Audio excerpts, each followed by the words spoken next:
Okay, are you good? Yes.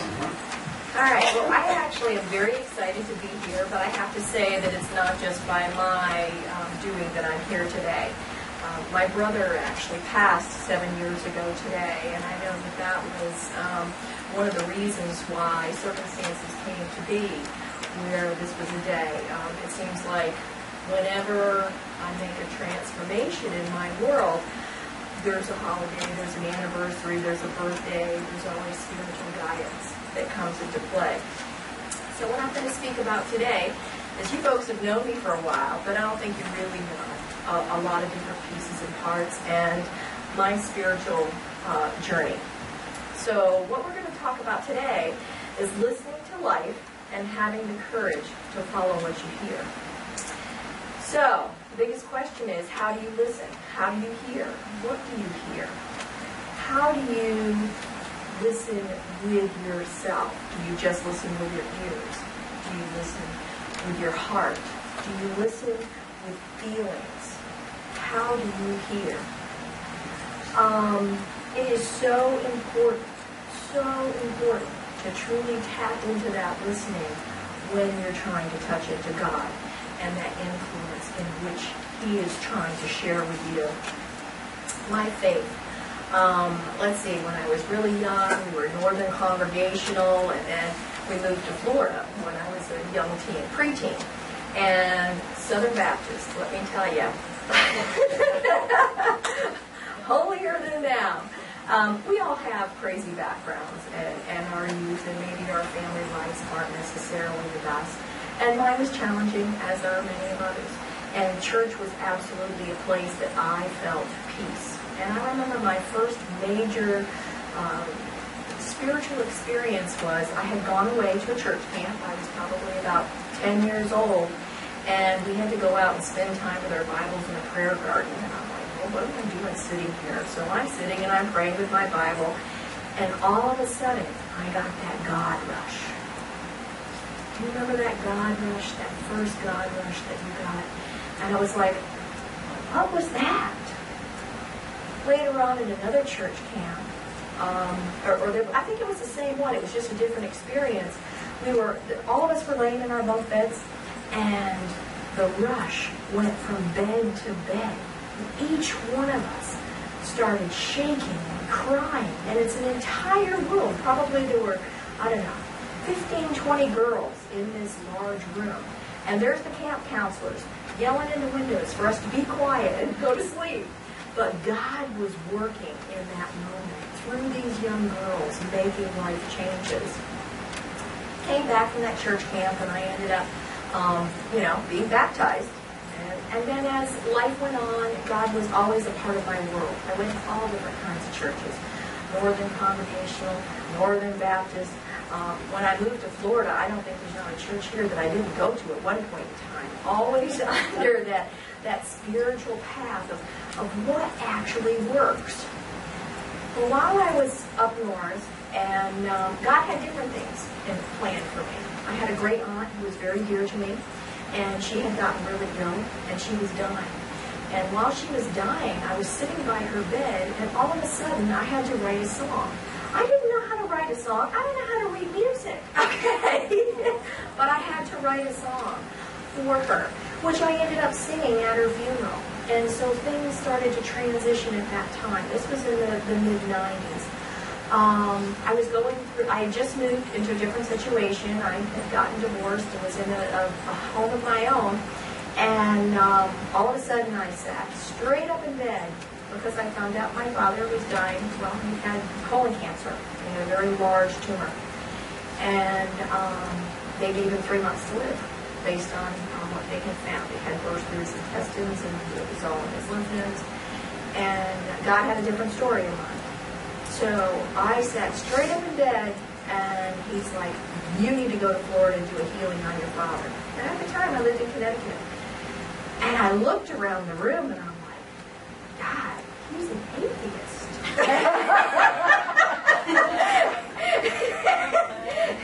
And I was just stunned, and I did not know what to do with this.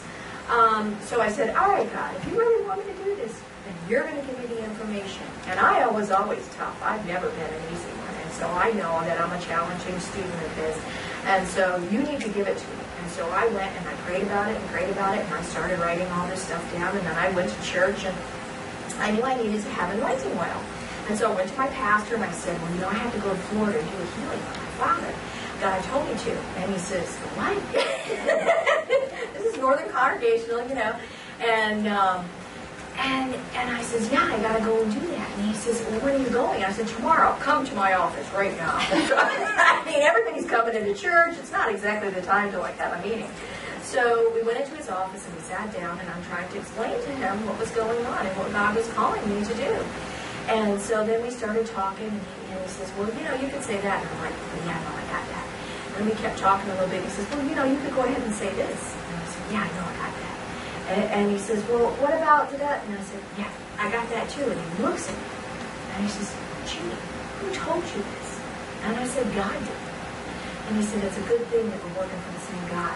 And he gave me anointing oil from Jerusalem. Now, the family came to Florida. We did a healing around my father. My father became faithful because of that particular event. I'm not saying that was the only thing that came into play. They were one of the medical doctors that came into play. But my father lived another 9 years, and he became a very different man in the family through that experience. So, things that changed in my world more recently. You know, I think as we get older and more time comes to play in our lives, then we begin to experience more things. I never thought I was going to be rolling into the Native American world, folks. But God has a different plan. And it's about listening to the animals.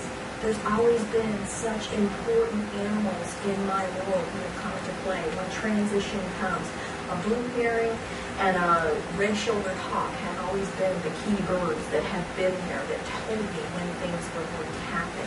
It's stopping and listening to nature, feeling what nature has to say to you, and understanding that what those words are true.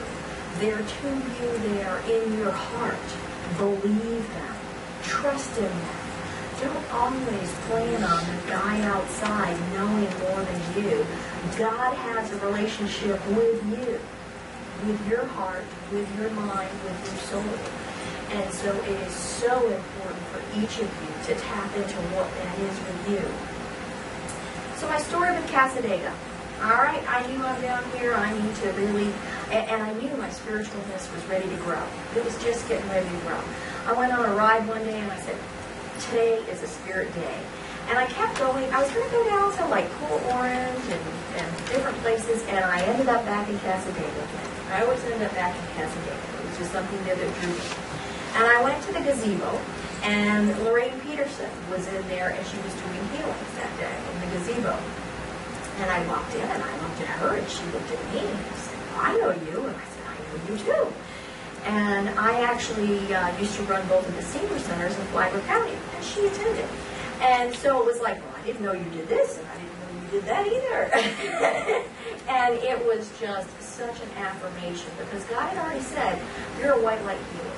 And I had been doing healings on people. It's not like it was my idea. I had to go up to a stranger at work and say, do you have a problem with like your daughter or something? And they're like, well, yes, it's my stepdaughter, and she's got some real mental issues. And I had to do an intercessory healing. I didn't even know what that word was. But it's not a matter of knowing. It's a matter of listening and following and moving through the uncomfortableness. Get yourself out of the way, because God has a plan. He has a plan for each of us, and it is so important for us to go forward. So I went ahead and did classes in Casadega for a number of years, and been back and forth, 8, 9 years, whatever. And then it was June, 2 years ago, I'm driving by, and I saw the metaphysics store. And I knew when I went by, I was like, wow, there's something about that. So June 17th, I went to, Manny had a class, one of his first classes. It was like, how to get to know yourself or whatever. And I went to the crystal bed, and I went to the class, and I didn't think it was really a big deal. I mean, it was okay. And I'm not insulting him. I mean, the class was good, but I didn't feel anything like major happening. Well, the next morning I woke up, and this is gross, I get it, there were maggots all over my great room floor. Probably 1,000, with no source. They were just there. They were everywhere. So after I cleaned these up, and again, I was really listening to what God was saying. So I ran to my animal book, and I'm looking it up, and what is this? And it's about death and dying of an old and rebirth of a new. So I cleaned that up and marched my butt to church. Right here on that day. And yep, it was small. But it was the first time in my life I walked into a room with a group of people from all walks of life, and everything was accepted. Everything was open. All religions are here. It's not that one is right and the other is wrong. It's a matter of having a broader perspective, that we're all here listening to God through different avenues, whatever that might be. Other things that have come into play, God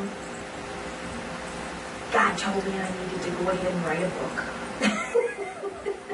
And that's how I ended up starting to teach classes, because I had gone for a walk. And he's like, nope, you need to start teaching classes, and the whole point of teaching classes was there are chapters in the book. So I'm going to go ahead and read you just a real quick excerpt of one of my,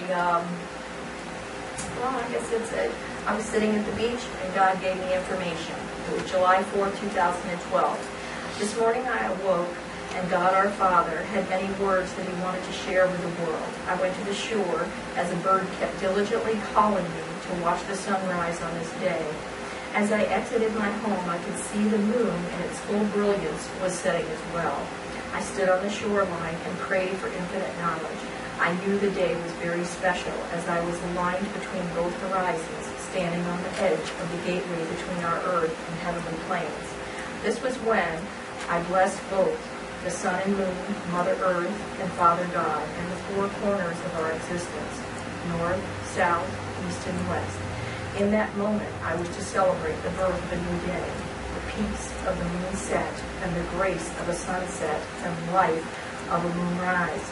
The true cycle of life was in this perfect synchronicity of time and space.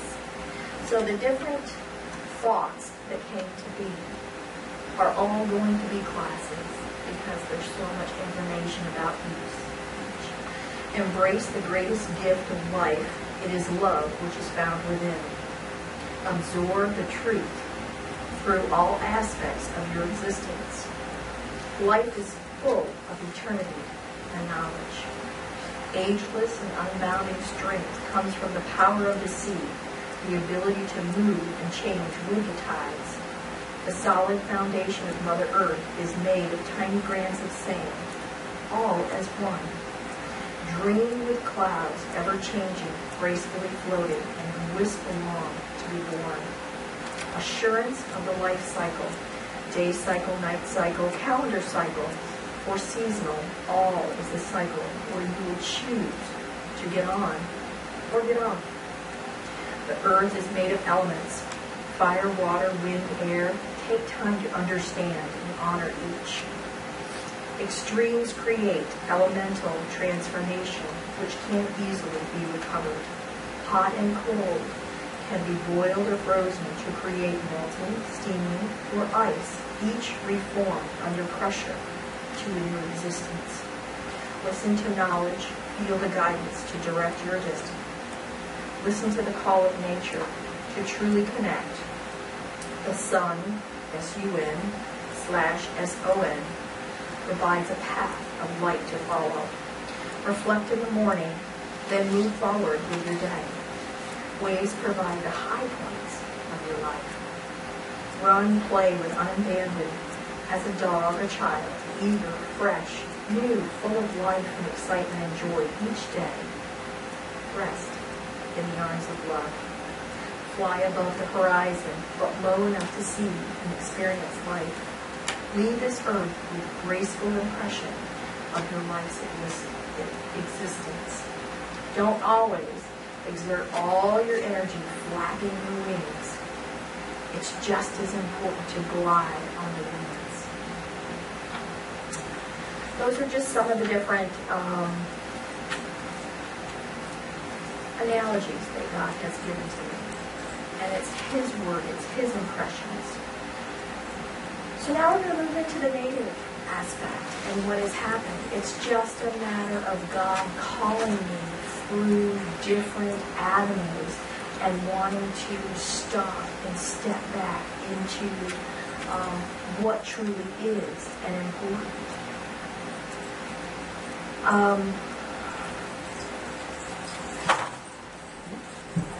Oh, I forgot I'm connected.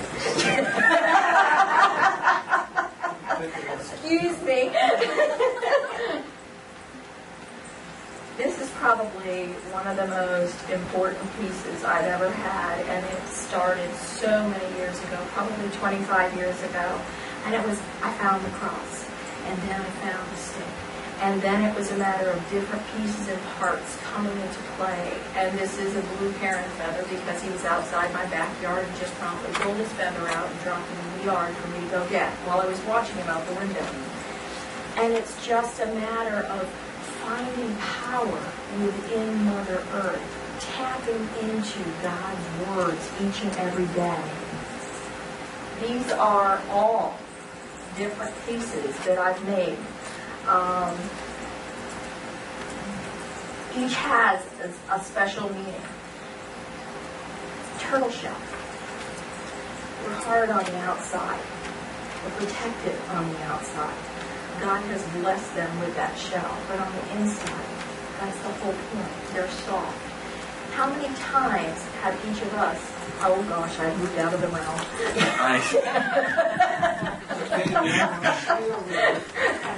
Uh-oh, sorry guys.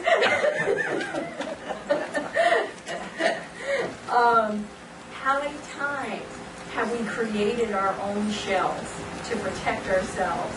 Because this hurt, that hurt, it was a word, it was a thought. Maybe it was a physical action against you.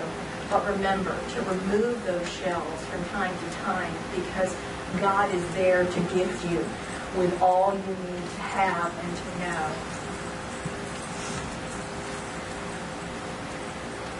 God will never give you more than you can achieve, more than you can do. And the answer is always given to you.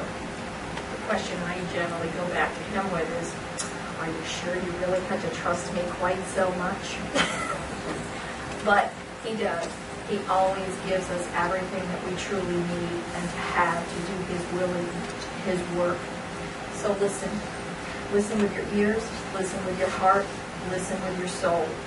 Ephesians 6:10-17. Be strong in the Lord in His mighty power. Put on the full armor of God so that you can take your stand against schemes. I had to go ahead and create this warrior headdress yesterday, and it was very specific.